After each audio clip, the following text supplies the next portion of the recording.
Ale kumanga motema moto yaya.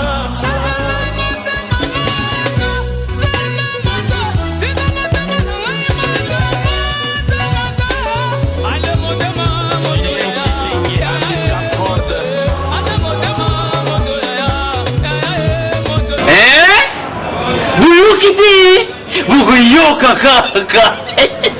Qui ça? Nabiso.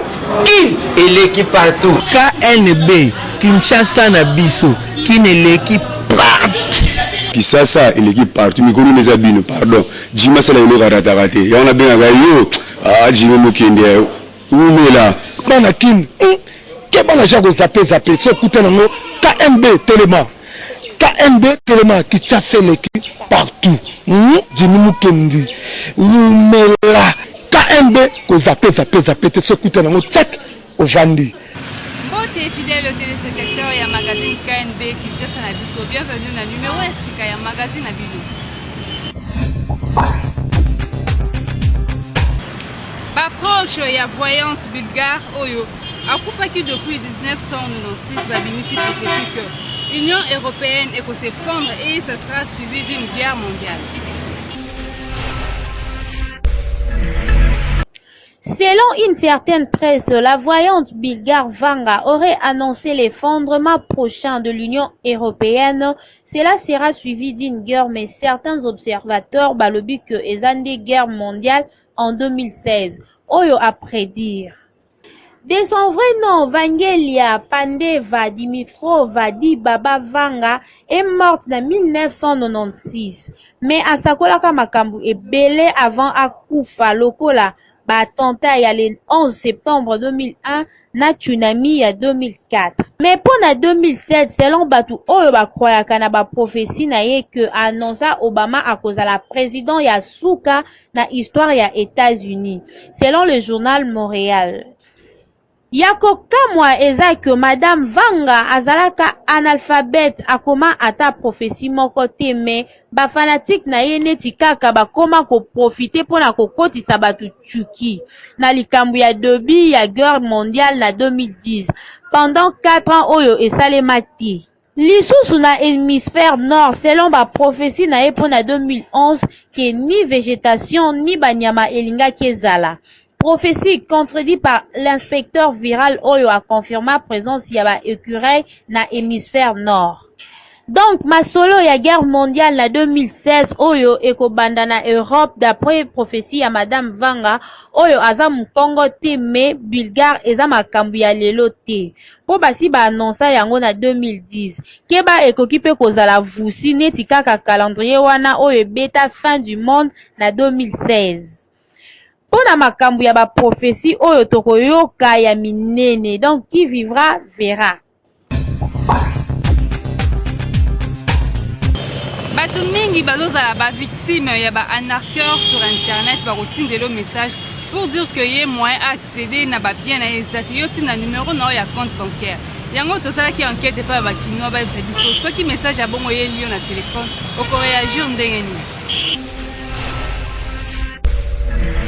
Magazine KNB tozali awa no loin ya hôtel de ville pour construire na bakinoa par rapport ya constant autosali barnac ekomi mingi na ba réseaux sociaux topé na ba téléphone on to na bakinoa bisa biso ce qui est arrivé que mutu afani na ndako na ye que batali message par exemple mutu afali message alobi na zanga na Libye bandeko nanga bakufa mais naza na mbongo ebeli nazoluka mutu a hérité mbongo to naza na ndeko nanga moko bazana na Congo mais nazoko ko joindre été est-ce na ko continuer biloko à travers yete bakino ceux qui bazou message à bongo réaction na bango kozala ndengeni pour mutu na yebite ayebi pe numéro na ngandeni pour la fois passée to banzo ba message bongo pe na ba téléphone o jouer boetinda boe zaka escroquerie bon même si on a eu message ndengo la réaction na ngana au moins on liboso bizarre même si nazaki na mbongo ngo na posa na aider na vérifier so makambalo beza vrai ou faux réaction na ngai d'abord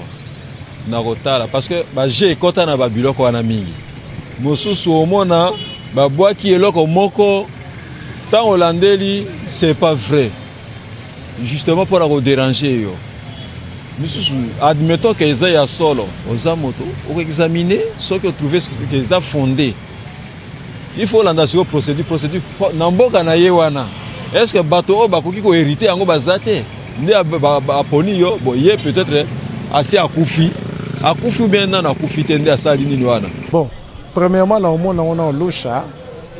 Oui, parce que mutu normalement pour hériter biloko na il faut za la moto yo yebi. Mais brusquement d'emblée boyo hériter biloko na ngai en tout cas ça très louche. Donc net na ngai vraiment na refuser. Donc en vrai dire na ko accepter te. Ah, parce que conscience na ngai zo sala ke non na yebi na mutu ngote. Parce que pour na hériter loko moto, il faut yeba mutu wana. Bon yebi te ba mbongo ngo soka zwa ngo ndenge nini. Soka gagner ngo ndenge nini. Peut-être ça mbongo makila. Vraiment il faut en être très méfiant. Parce que moi aussi ngapi na sina kutani na ngombala na mbala. Na kutani ma ngombala mbala moko kuta tindeli nga na Benin.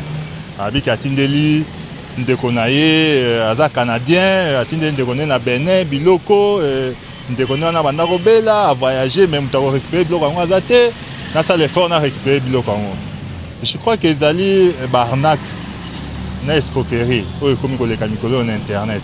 Moi mutu moko yebite il t'offre quelque chose que tu ne connais pas oyo za nango akochaka biloko kitoko ba chaînette en or ba téléphone ya haute définition biloko ndengwana akochanga nyoso po apate yo tango koma kolukake ndeni okozwa biloko wana bandi verser siko bambongo na yo tinda $50 na boye tinda $20 boye bomba tindela ainsi de suite après tango luka rejoindre yo okuti akangi.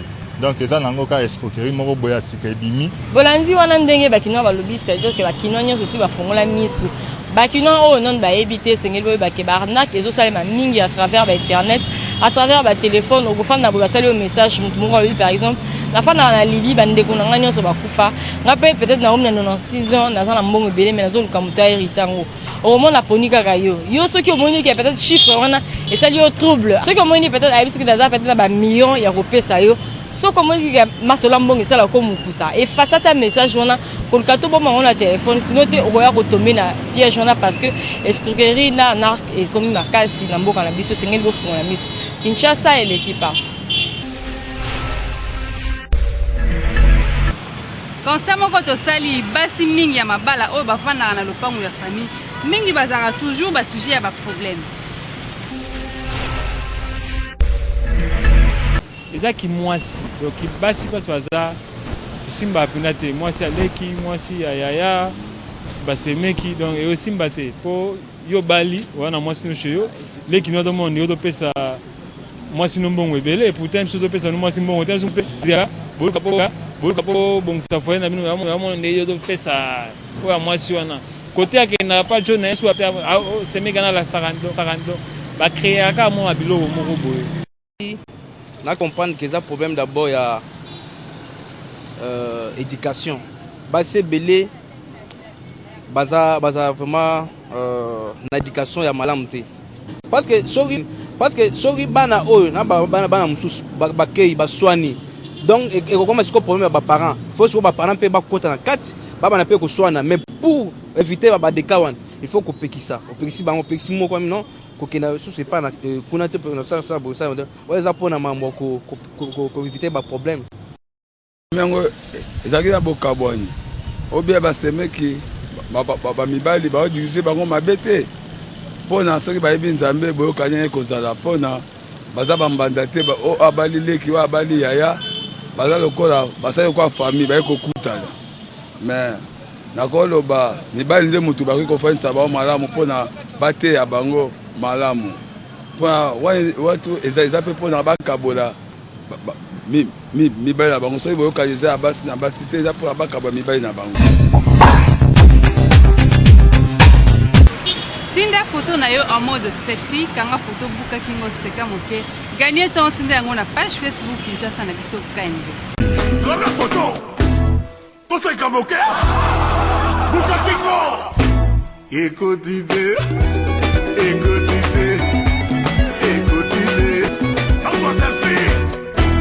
Ego d'idée,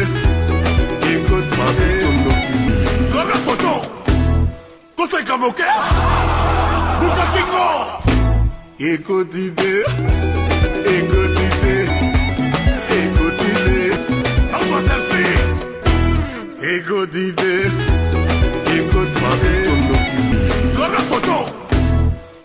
Kamoke Bukatingo Écoutez François Selfie Écoutez Sur la photo Tous les Kamoke Bukatingo Écoutez bato mingi na Kinshasa bakomi kopréféré kokende kosambela na église ya baétranger, particulièrement église ya banigérian. Yango bapesi baraison na micro ya Kande.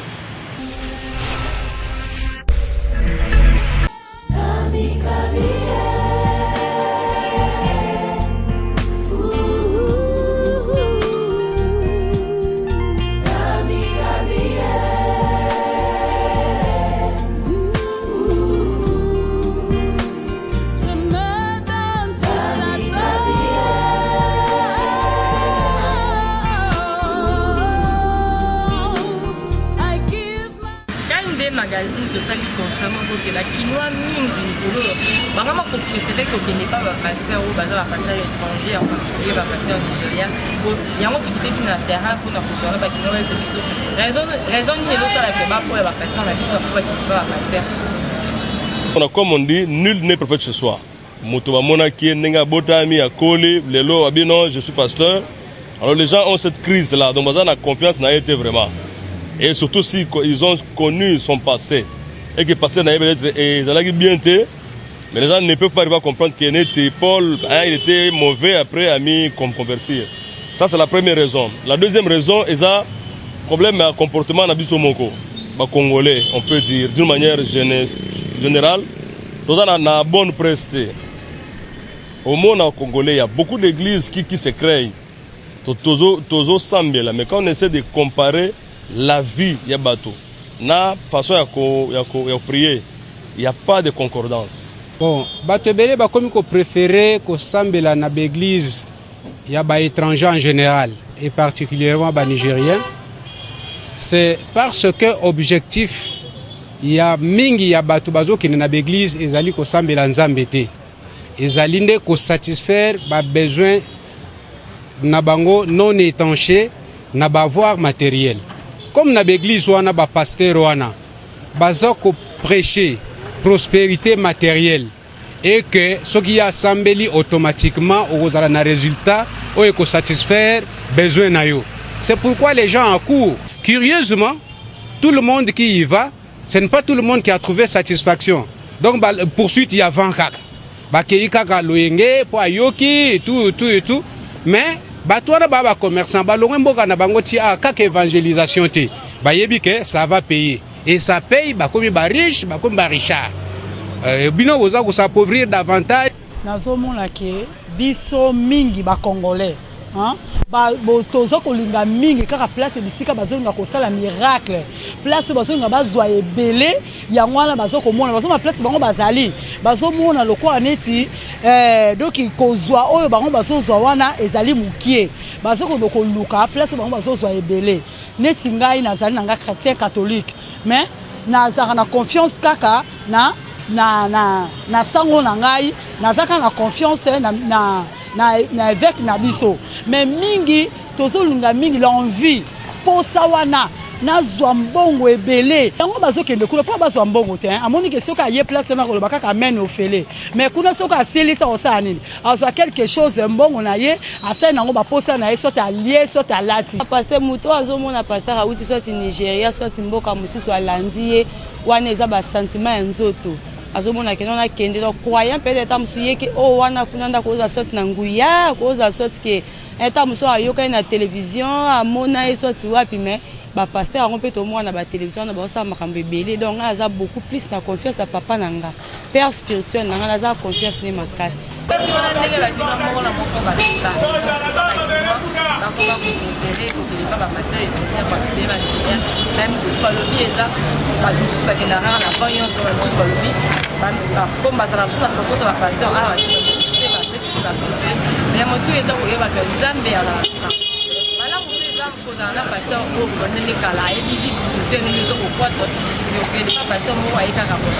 une investigation peut-être pas passer mon avec ce que je veux pas faire mais c'est mieux au qu'il va passer au dans les cas au aïga la ça et l'équipe partout. Mais là, il fraîche parce qu'il y a un monde qui m'a solo na Kinshasa, ndenge kaka ba journaliste et investigation, ba genda ko visiter usine na bango ya 3e rue.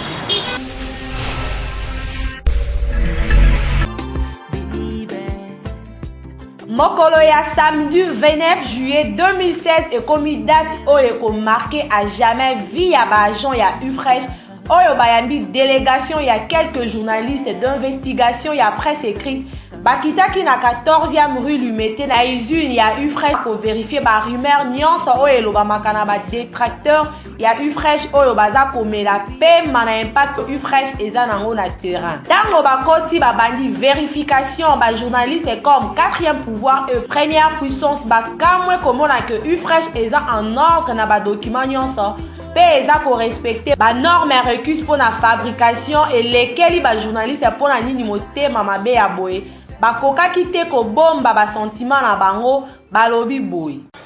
Bandeko congolaise botala biso tozali ko meka ju oyo toye ko vérifier information na source comme nango UFRESH usine yango wana oyo toye pona ko vérifier information na source mais to trouver que selon la rumeur oyo seleki tout se passe bien bazan na bango en règle et puis na normalité bazape conforme yango na to recommander bino bo mélange UFRESH. Les besoins mon ngai awa Armand journaliste et éditeur spécialisé dans le domaine de l'investigation. Ce qui bomoninga awa na usine o bazo benga keno UFRESH entreprise eza vraiment pona kocha maboko na pota ndenge balobaka. Puis c'est na ville tozoka na kitesa ezo circuler mingi keno usine wana eza usine à liwa c'est pourquoi na yenga moko pona ya ko palper du doigt.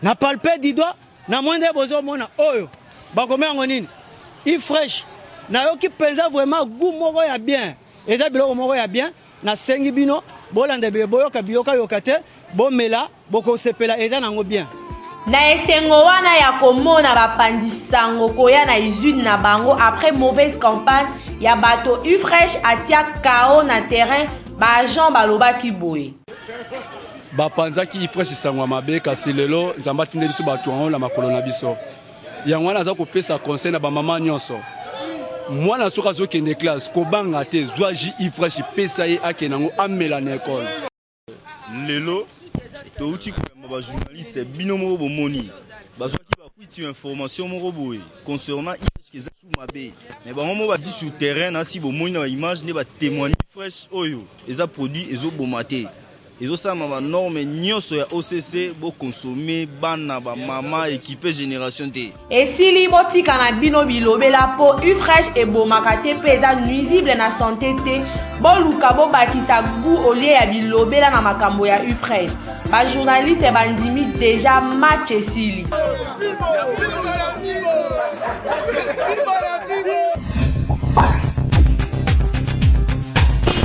Ba famille mingi bakoma ko exagérer na facture ya libala bisusu kutu bakoma ko senga na ba classement yango bakino balobeli yango.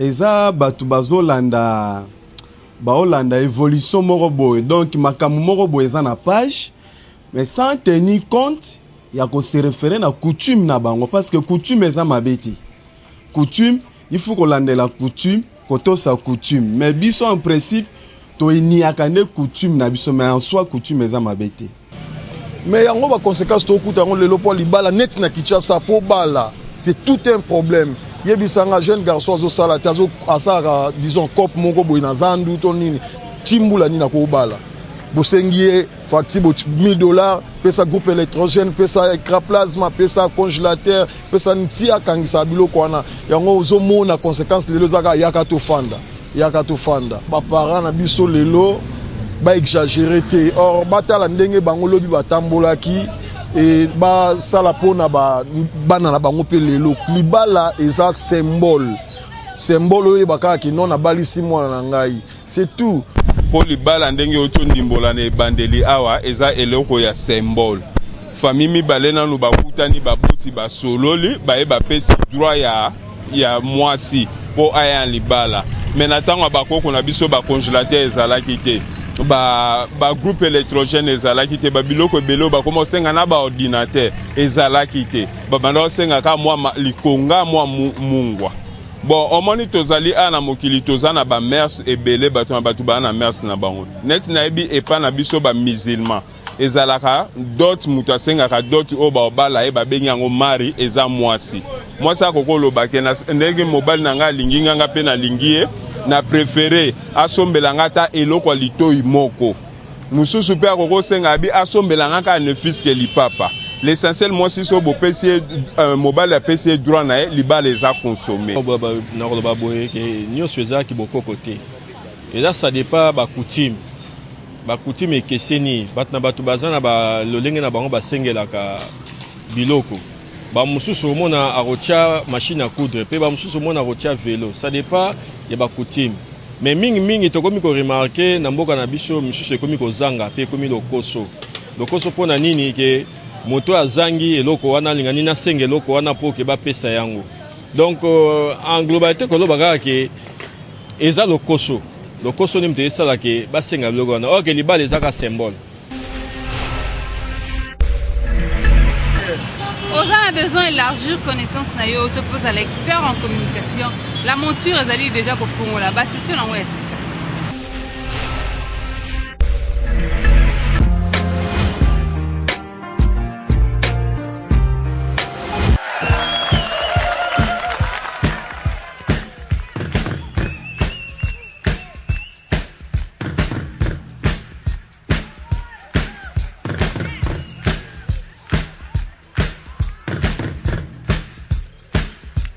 La mouture Asbel a une vision. La vision, c'est de promouvoir l'efficacité dans le travail des spécialistes de la communication, notre manière de contribuer à l'évolution tant scientifique et pratique des métiers de la communication en République démocratique du Congo.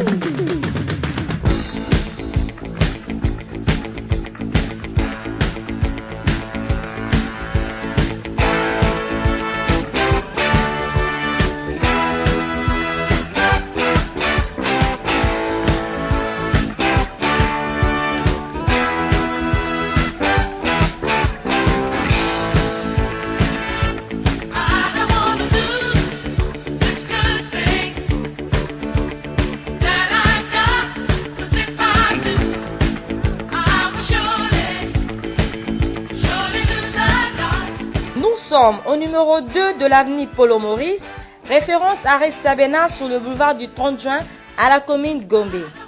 Inscrivez-vous en appelant au 099 11 99 100. À travers la flamme par la com, devenons forts. Bafamille Kalamu, Manisa, Sele, Muzingwa, pe Kanyanga, Bazalina Mawa. Ya koyebisa baninga pe bayebani babango liwa ya papa ndeko pe koko na bango Kalamu Zola innocent comptable d'état oyo akufaki le 25 juillet suite ya maladie moko ya mukuse. Levé ya corps ekosala mabongo jeudi le 4 août na morgue ya hôpital ya Njili quartier 7 na 12h30 pe ekozala exposé na salle King Trans quartier 3 Massina référence station Kogel Lomami. Enterrement ekosala mabongo vendredi 5 août na cimetière ya nécropole entre terre et ciel na ngonga ya 12h.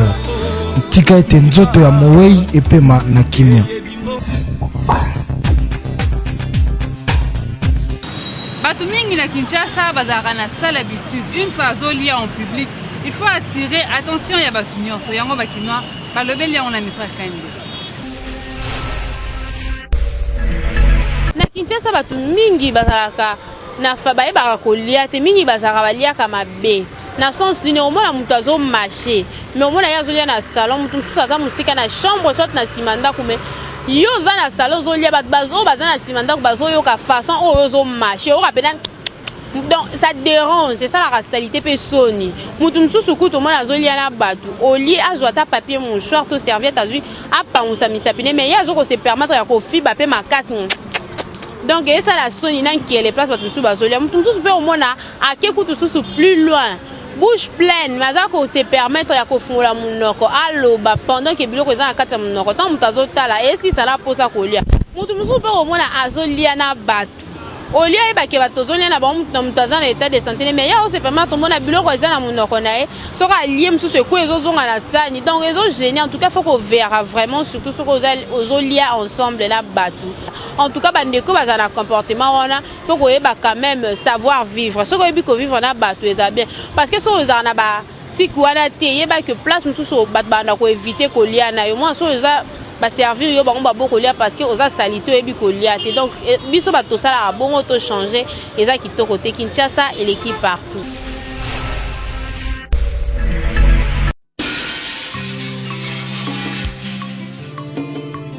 Actualité est dominée na Facebook et bandeli ya semaine o ezalaki mbutu o ezalaki na limité lobby. Ba publié na Facebook lobby na page moko soldat abomiwe wa pe et bembewana ba memi yango na permanence ya UDPS.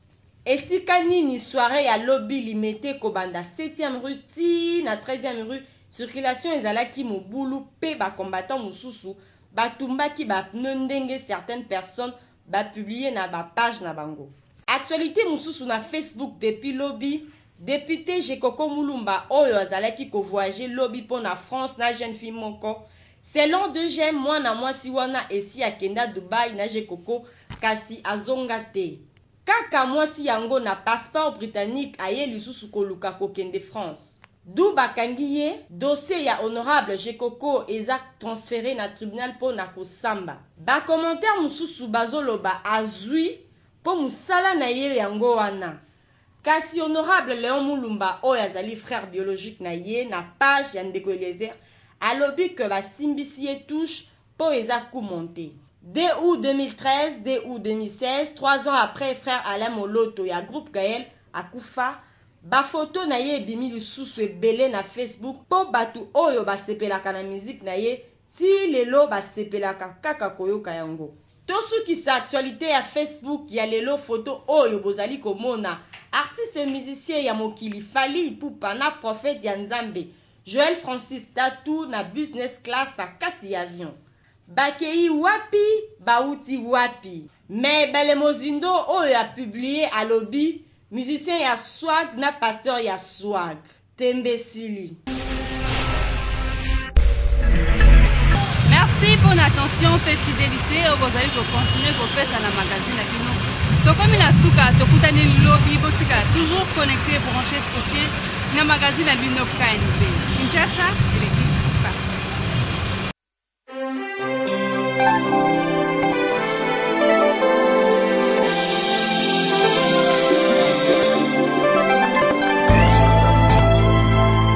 À travers la flamme par la com, devenons forts.